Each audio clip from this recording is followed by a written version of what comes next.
Welcome, dear viewers, to another nightmarish journey from Abyss of Horror. If you dare, sit back, dim the lights, and let's take a ride into the grotesque unknown.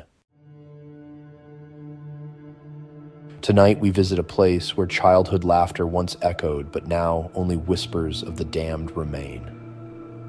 They said it was haunted. Every town has that one place, the kind that parents warn their kids about. Stay away, they'd say, in hushed, almost reverent tones. Nothing good ever came out of Blackwood Amusement Park. But kids, as you know, never listen. And teenagers, they're worse. So when Danny proposed they check it out, just for fun, just to see if the stories were true, his friends agreed without hesitation. "It's just an old amusement park," Beth had said, rolling her eyes. "We'll take a few pictures, maybe freak ourselves out a little, and call it a night." They set off just after sunset, the golden sky melting into bruised purples and grays. There were 4 of them: Danny, Beth, Jason, and Lauren. Armed with nothing but their phones, a single flashlight, and the arrogant invincibility of youth, they slipped past the rusted chain-link fence and entered Blackwood Amusement Park. The first thing they noticed was the smell. It was the kind of stink that clings to the back of your throat, thick and ripe, like something long dead had been left to rot. The second thing was the silence. Deafening, unnatural. The night bugs didn't chirp here. The wind didn't rustle through the abandoned stalls. Even the earth beneath their feet felt wrong, like they were walking on something alive. The park was a graveyard of forgotten joy. Rides stood like skeletal remains, tilted and broken, their peeling paint curling like dead skin. The Ferris wheel loomed in the distance, its rusted frame casting jagged shadows across the cracked pavement. A single carriage still hung at the top, swaying slightly in the windless night. "Creepy as hell," Jason muttered, kicking a deflated balloon that had long since lost its color. It bounced twice before rolling into the dark maw of an abandoned concession stand. Danny grinned. "Come on, let's check out the funhouse." The funhouse. Every haunted place has its heart of darkness, and in Blackwood Amusement Park, this was it. The entrance was a gaping clown's mouth, frozen in a twisted, maniacal grin. Its eyes were empty sockets, blacker than the night sky above. Lauren hesitated. "Maybe we shouldn't." Beth laughed. "What, scared of some old mirrors?" "No," Lauren lied. They stepped inside, their footsteps echoing on the warped wooden floor. The air was thick, stale, tinged with something coppery, something wrong. The mirrors stood in long, curving rows, distorting their reflections into grotesque parodies of themselves.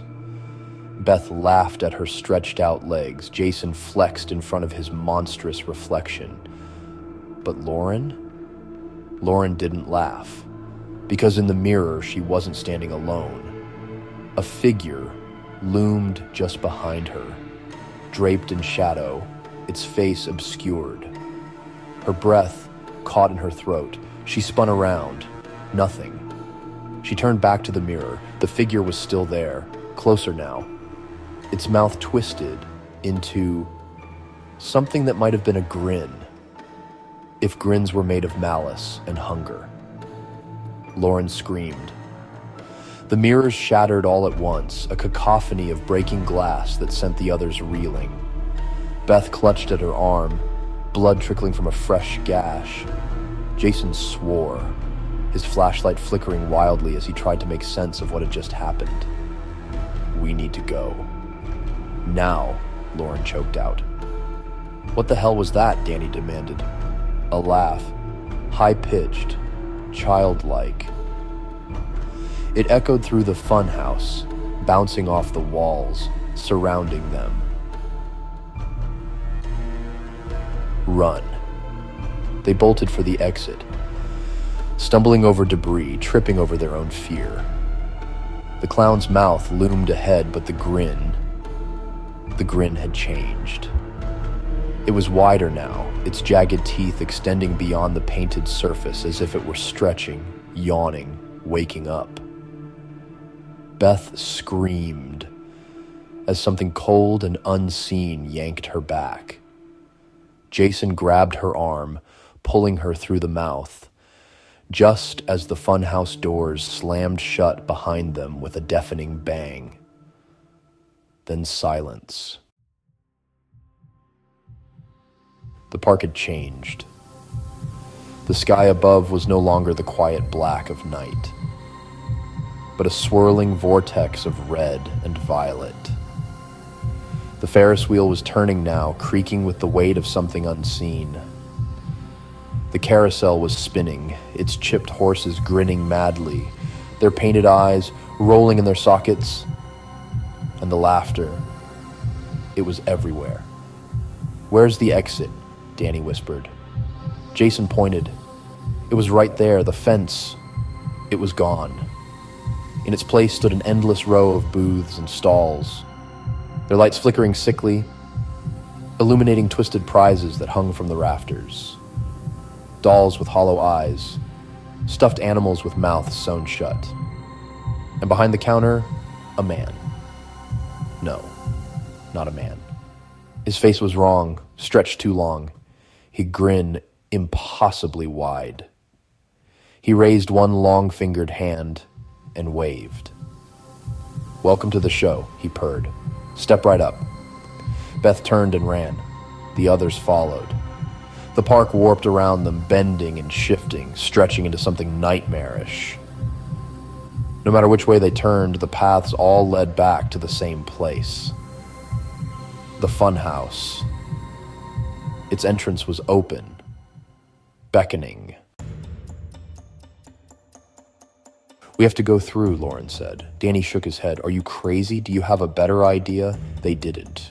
So they stepped inside and the doors closed behind them. Morning came. The sun rose over Blackwood Amusement Park, casting golden light over rusted rides and broken pathways. The funhouse stood silent. Inside, the mirrors had been repaired. And if you looked closely, you might see them. 4 new reflections trapped behind the glass, their mouths frozen open in silent, endless screams. Thank you for visiting the Abyss of Horror. If you enjoyed this tale of terror, be sure to like, subscribe, and hit that notification bell. After all, we wouldn't want you to miss what's coming next.